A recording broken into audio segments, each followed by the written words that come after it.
David Bennett. Mr Speaker, I just want to take a short call. This bill has got very strong support amongst the House, and it is a good bill in the best interests of New Zealand and the economy. Unfortunately, the last speaker from New Zealand First and the Green speaker tried to put their slant on it with their economic history, but those were inaccurate speeches, and this is a very good bill, and we look forward to progressing. Honourable Shane Jones. Tēnā koe. Sir, I saw that member recently at a sporting event in the Great Waikato. It's probably a place that I wouldn't be encouraged to go by my colleagues, but it was the boxing. But we're not doing boxing today to the Leader of the House, Mr Brownlee. I'm sure Mr Asher is studying the boundaries that have come out at the moment from the Representation Commission. But anyway, let me come back to the bill. So we stand and support this bill, but I want to actually follow up on what the co-leader of the Green Party had to say. Now, the co-leader of the Green Party was pointing out that this bill ranks international lenders' interests above those of depositors. And he also pointed out that it kind of makes it easier for us to stay on the trajectory which our small island nation state of 4.2 million, 180 billion GDP are on, i.e. we are reliant too much on international capital for our banks, and it's mediated through the banks, which are, after all, intermediaries, into a housing market that is killing our dollar, and it's become so expensive we can't get the next generation into a level of housing that either they can afford or suits their aspirations. But the challenge that I'm always left with is actually a compelling argument that Dr Norman puts forward. The challenge, sir, that I'm always left with is, okay, what actual remedies is he offering? Now, I know the remedies on this side of the House, and to a certain extent they're shared by that side of the House.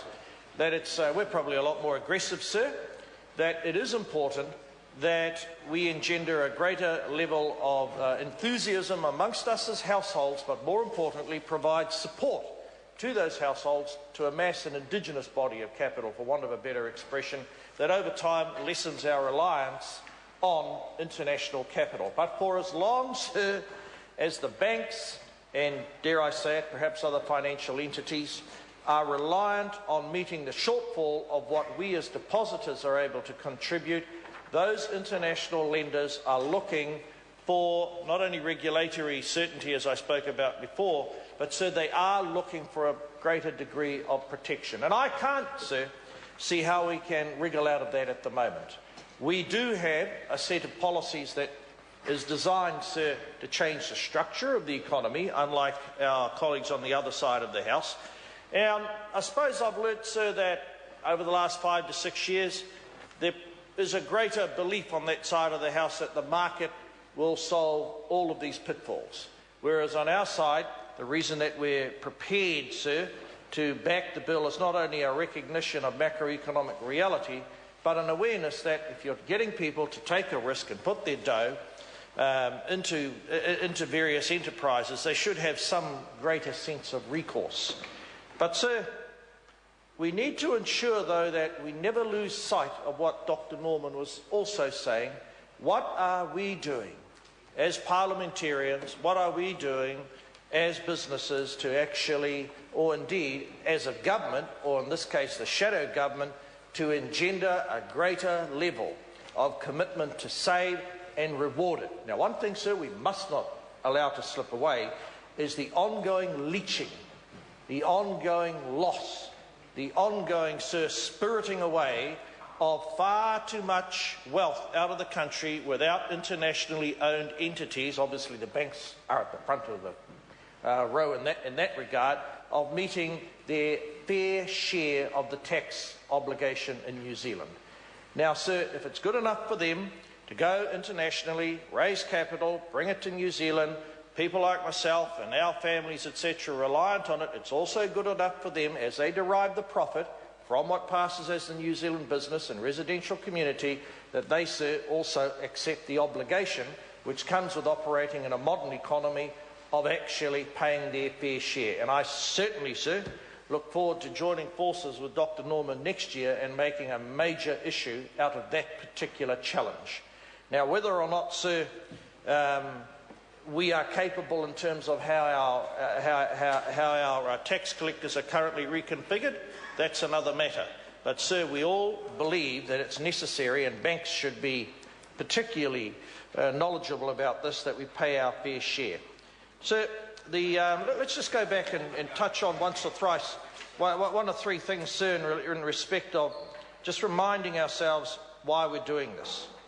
Okay, sir, at the end, it is cheaper for a number such as the BNZ Bank to raise their capital via these instruments internationally. And as I said earlier, I've no doubt in my mind they've got very sophisticated computer modelers ensuring they don't get the dollar wrong, because it's one thing to bring capital back in if you haven't covered the cost it's going to impose upon you to get it out as you repay it. Therein lies many a tale which currently afflicts dairy farmers and has blighted the fishing industry in the past.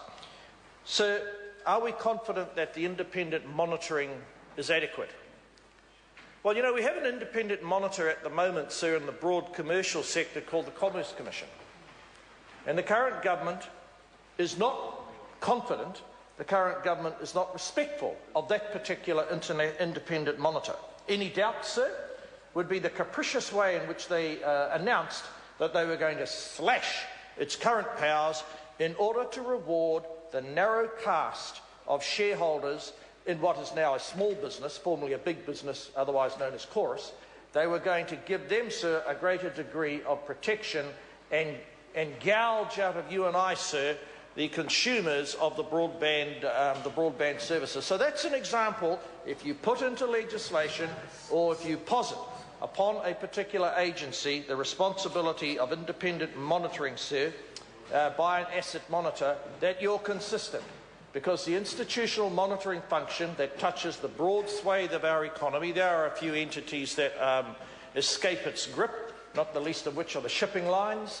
In addition, sir, there are a special set of concessions that were dreamed up in the time that our government enabled the dairy industry to create Fonterra, something that they consistently disregard, at their peril, I might say. That's something else that will be dealt with at the end of next year. But, sir, it's important that we challenge, sir, it's important that we challenge ourselves as parliamentarians, but in this case the other side of the House. When you have these entities, these agencies undertaking these independent functions, do not play fast and loose with them.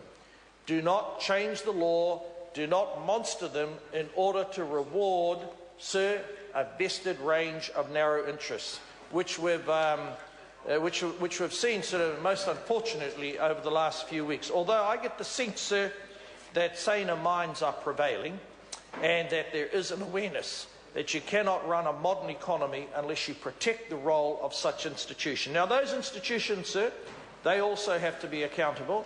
They have to measure up to the fact that, as indeed the Governor of the Reserve Bank is learning to accept, you at one level may be independent, but at another level you have obligations and you have a responsibility to educate, inform and communicate.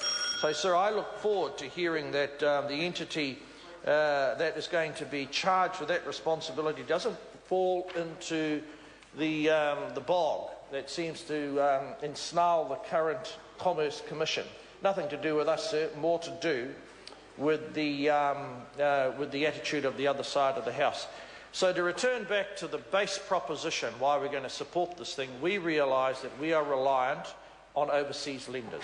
We realise that it would be a fantastic transformation to effect under our approach with the leadership, sir, of our current Minister, Shadow Minister of Finance and Shadow Prime Minister, Mr Cunliffe, that if you want to reduce over time the reliance, we need to husband our own domestic resources. We need to reward people for doing that. We need to ensure the tax system does not penalise people in terms of going without now in order to enjoy something in the future, so it doesn't represent an impossible burden in terms of future generations. And I'm talking here, sir, not only the fiscal discipline needed, I'm talking not only, sir, our reliance on international capital, but our ability to care for ourselves. Which is why, sir, it's very, very important that we manage the transition so we've got access to overseas funding at competitive rates, but at the same time never lose sight of the fact that this generation of New Zealanders, i.e. those of us born in the 50s and 60s, have an obligation to ensure, sir, that when we agree to pieces of legislation like this, we never lose sight of the fact we have to pay our own way. Kia ora tātou. Tim McIndoe. Favour. Honourable David Parker, 5 minutes.